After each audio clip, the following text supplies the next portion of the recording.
Bom pessoal, mais um vídeo aqui no nosso canal e hoje passando assim bem rapidamente só para dizer o seguinte: independentemente de fraude nas urnas eleitorais, Bolsonaro será eleito no próximo domingo. A nossa interpretação é de que, mesmo que possa ser verdadeira a assertiva de que as urnas eleitorais possam ser fraudadas, Bolsonaro será eleito. Nós vamos explicar porquê, mas primeiro vamos entender o que está acontecendo aí, que está causando todo esse alvoroço aí nas pessoas que naturalmente desconfiam nas urnas eleitorais. O que aconteceu foi que o Ibope, esse instituto que não tem, ou pelo menos não deveria ter, a menor credibilidade diante de qualquer pessoa que tenha aí uma capacidade mínima de discernimento, divulgou aí uma nova pesquisa. E essa pesquisa registrou aí uma suposta queda de Bolsonaro em 2 pontos percentuais e também uma subida do candidato do PT também em 2 pontos. Então, portanto, aí uma redução aí de 4 pontos na diferença entre os dois candidatos. Isso está acontecendo justamente nessa reta final de campanha, onde a gente consegue notar de forma muito clara um crescimento aí muito grande da onda Bolsonaro, que está contagiando aí todo o Brasil, crescendo aí de forma quase que exponencial nessa reta final de campanha, com novas adesões das pessoas que ainda não tinham se decidido ainda nesse segundo turno. Então, dizer que a intenção de voto em relação a Bolsonaro caiu, sobretudo aí nessa última semana, é uma grande mentira. Ninguém acredita nisso. Ninguém acredita. Qualquer pessoa que está vivendo, qualquer cidadão normal não consegue acreditar em uma pesquisa dessa. Então, no último final de semana aí, por exemplo, a gente conseguiu ver manifestações que entraram para a história do Brasil aí como uma das maiores manifestações aí de todos os tempos da história política do nosso país. Só para você ter uma ideia, em São Paulo na capital paulista, na Avenida Paulista, nós percebemos aí que a Polícia Militar estimou em cerca de 3 milhões de pessoas presentes aí no ato de apoio ao Bolsonaro, que foi um número recorde também registrado, né? Então, o que está chamando a atenção por parte de quem acredita na possibilidade de que as urnas realmente possam ser fraudadas é justamente o fato que essas pesquisas do Ibope, a pesquisa fake, colocou aí o Haddad com 51% das intenções de voto justamente em São Paulo e colocou, por outro lado, Bolsonaro em 49%.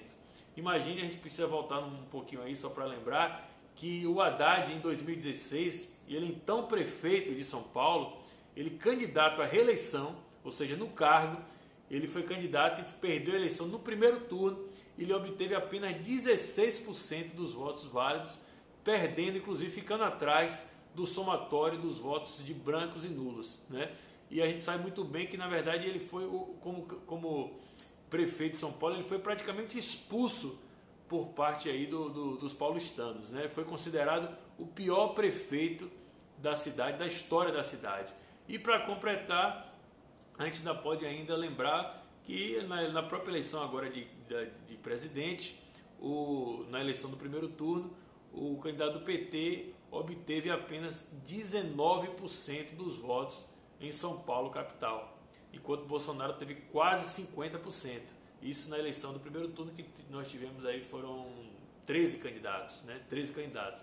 Então é óbvio também que isso daí acendeu aí um sinal amarelo, vamos dizer assim, por parte das pessoas que acreditam na possibilidade de que as urnas realmente possam ser fraudadas, né? Porque a ideia é de que, pelo menos em tese, a fraude das urnas ela precisa de um respaldo, e essas pesquisas aí, elas seriam, na verdade, serviriam de uma espécie de lastro, né? De lastro para que essa narrativa de uma possível virada do PT na reta final pudesse ser aceita com uma certa dose de credibilidade, né?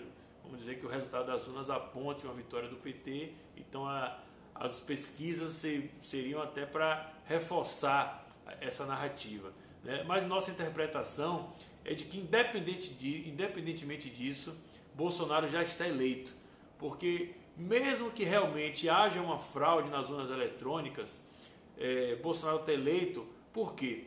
Porque a essa altura, eu acho que uma fraude nas urnas ela fica praticamente inviável. Por que ela fica inviável? Porque eles não teriam tanta cara de pau de fazer isso aí, considerando que uma eventual fraude seria impossível de se fazer crível aí nessa reta final. na verdade ninguém conseguiria acreditar no resultado. A desconfiança aí com relação às urnas eletrônicas, ela é tão grande, mas tão grande, que um resultado oficial que declarasse o PT como vencedor apenas seria uma confirmação de que todas as suspeitas que nós já temos com relação às urnas seriam verdadeiras. Então ninguém poderia acreditar, ninguém aceitaria o resultado.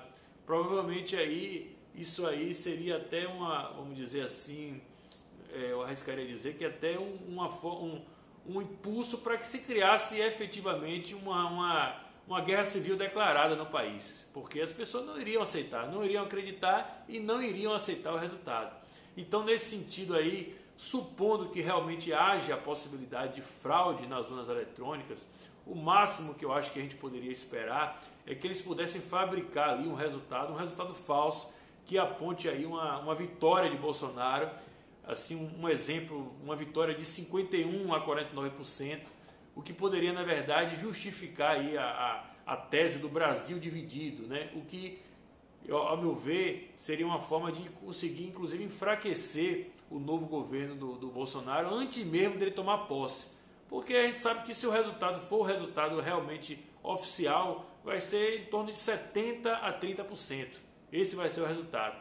Então, o resultado fraudado, vamos dizer assim, considerando essa possibilidade, seria em torno de 51% a 49%, vamos assim, tomar como exemplo. Isso daria respaldo à esquerda, inclusive para usar esse discurso, o discurso de que o país está dividido, que a gente sabe que é uma mentira, porque o país não está dividido, majoritariamente o país quer o PT fora, mas essa tese acenderia a militância e seria uma forma no sentido até de fazer, desde já, um fomento maior na oposição ao governo Bolsonaro.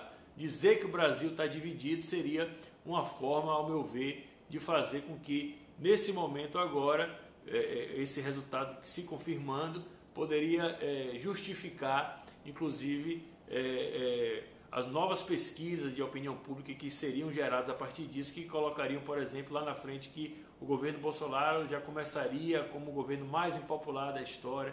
A gente sabe muito bem como é que funciona, né? Então, é isso aí. Só para dizer bem rápido, a nossa interpretação é de que mesmo que possam fraudar as urnas eletrônicas no próximo domingo, essa fraude, se acontecesse, seria no sentido de fabricar esse resultado aí de redução da diferença para justificar uma possível impopularidade, no caso aí, entre aspas, do governo logo no seu início ou mesmo antes dele tomar posse. Um abraço aí, pessoal, até o próximo.